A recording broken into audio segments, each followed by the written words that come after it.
joined now by Norman Beaulieu from Villagecorps. I've got that right this time. You should have seen the amount of outtakes we've had. Norman, firstly, welcome. Thank you very much. Thanks for joining us.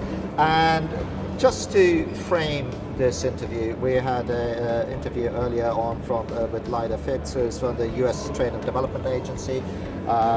You will officially on Friday, it's Wednesday now, receive a grant from that agency. But tell us a little bit about your project, because it's quite unique and I'm excited about this interview. Oh, well, thank you. It's very kind of you. I'd be happy to. So what we do is we grow giant bamboo on degraded, deforested lands. And then we harvest that bamboo, only 1/3 of it. We keep 2/3 of it for reforestation purposes. The third we harvest, we chip up, we make steam to make electricity.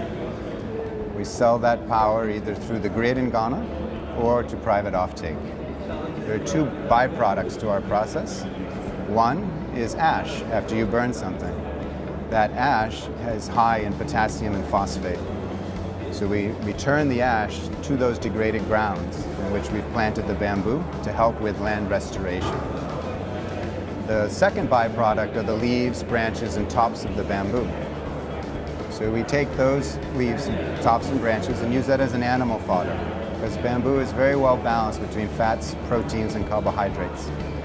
So with an animal fodder, local communities can help move their livestock, sheep, goats, cattle off the land that's been degraded, and now they have a feed for them. And then we restore the land that's been degraded over time, hundreds of hectares. So it helps to restore the hydrological cycle and the carbon sink. So this is really one of those circular economy type projects. Yeah, our project is like an ecosystem, if you think of it. Yeah, that's right. And bamboo, obviously, because it's got one of those weird DNAs, it grows real quick. Yeah, very well said. It doesn't need hugely fertile ground, so you can attack deforested ground. But what's so exciting about it, and again, don't ask me why I know this, but I love the fact that what you're doing is something that the Incas did in the Amazon. That's right. A long, long time ago. Oh, well done. Creating terra preta, black soil. Black soil, right. Which then which has been, people have been studying this black soil because it's so hugely fertile, and it's so. It's literally a soil that almost you can keep growing and keep growing and keep growing. And keep growing. So how did you just get to that idea? Was that the inspiration, or did you come at it from a different angle, or how did you get there? Yeah, I think what's interesting about the project is that we're able to pull in many forms of development work into a singular project that's driven by a large-scale renewable project. So our project is about 20 megawatts of power. It's a fairly large-scale project and about 125 million in capex. But with that money, we're able to do a revenue share with communities. And that to us is a very big element of this. So that revenue share of a few $100,000 a year allows us to do programs like this. So we said, when we have that revenue share, what will we do with it? Well, improving the value of the land, restoring that land is really important. So how do you do land restoration? So we went down those highways. Terra preta is one of the oldest processes of restoring land. So then how would we incorporate that in our process?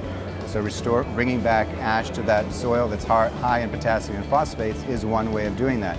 Using animal dung from intensified cattle and everything else and bringing that nitrogen to the soil helps with your NPK, your nitrogen, phosphate, potassium. And then the other byproduct, the leaves and everything, that sustains the animal population and everything. So right. you are really putting in a circular system. So look. So to complete that thought, what's interesting with development is if you can have $1 of investment capital or development capital, how do you best use it to impact as many things as you can? And that's the foundation of how we went about conceiving this, and we went step by step.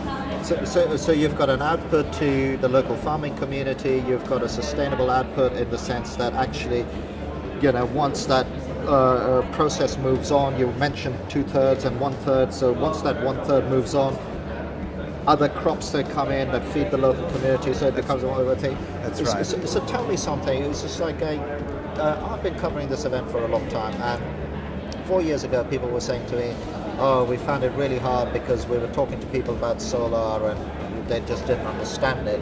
What must people have made of you turning up and saying, "Bamboo, that's it. Here we go"? I mean, Well, that must have been a challenge, right? Yeah, we start with community engagement, Right. and that's why these projects, take a while to kind of come into being, because we work a lot with the communities to understand this.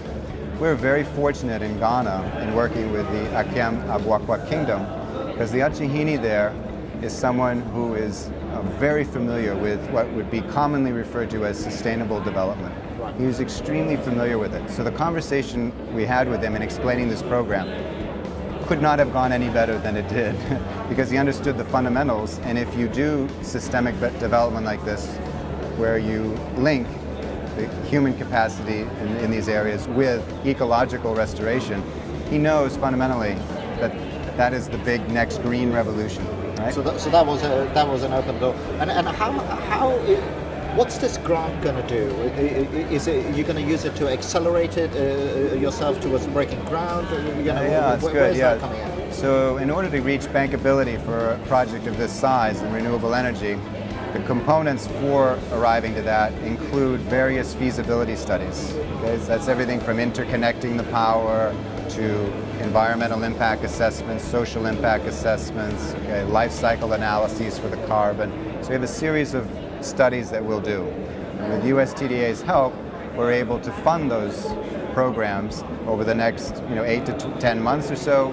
We'll complete those studies in order for us to get to a bankable project, which we can then present to lenders and equity providers. So we never talked about size.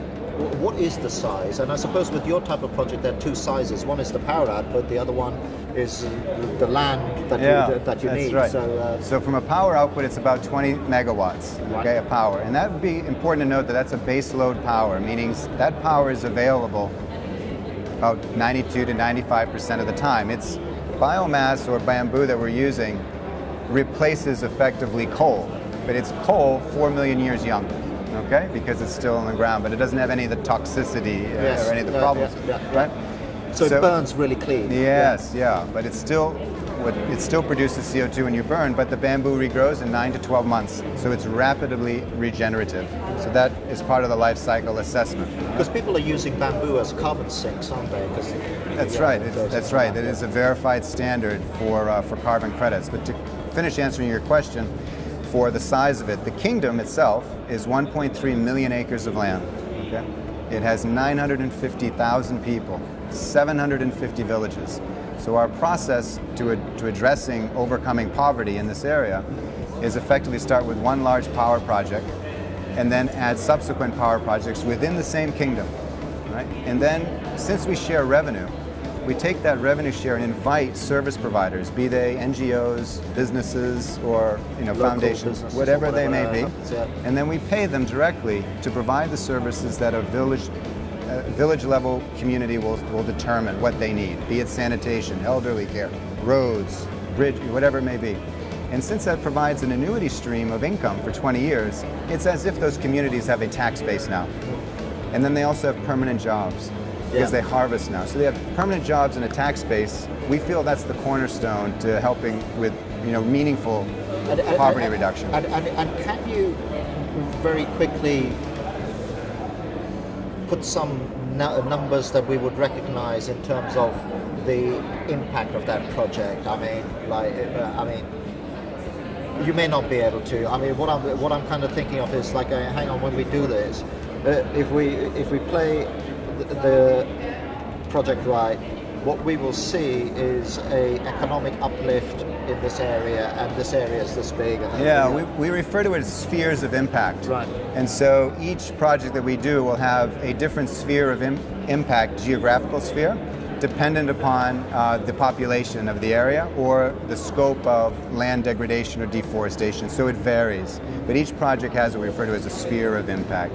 The power that we're delivering, so that based on per capita usage in Ghana, provides for about 400,000 individuals the type of power. There's 950,000 people in the in the kingdom. So you get a sense of the scale, the impact. It's pretty It's pretty substantial. right? Yeah, it's pretty impactful. yeah. And then if you combine that with permanent jobs and the fact that it provides women with a source of income as well that they can do in a very flexible capacity, it has very meaningful impact. To further the impact, if I may, the recent Climate Paris Agreement breaks down what they want to see in that agreement into mitigation and adaptation. For mitigation, we do renewable energy, we do reforestation, and we do land restoration. We do 3 different things specifically talked about in terms of what needs to be done for climate change. The second part, adaptation, is we provide a revenue stream. Adaptation is working with communities so they become more resilient. All right, and so that's how we address that. There aren't that many projects that can say they do that. Thank you. It's really unfortunate that we're coming to the end of our time because I feel like we could talk a lot, but I hope this has piqued your interest. It's something unique because much like I was talking about renewables 4 years ago and people were going, hey, what's going on? I've also been starting to talk about biomass and that circular economy thing. So it's lovely to see your project.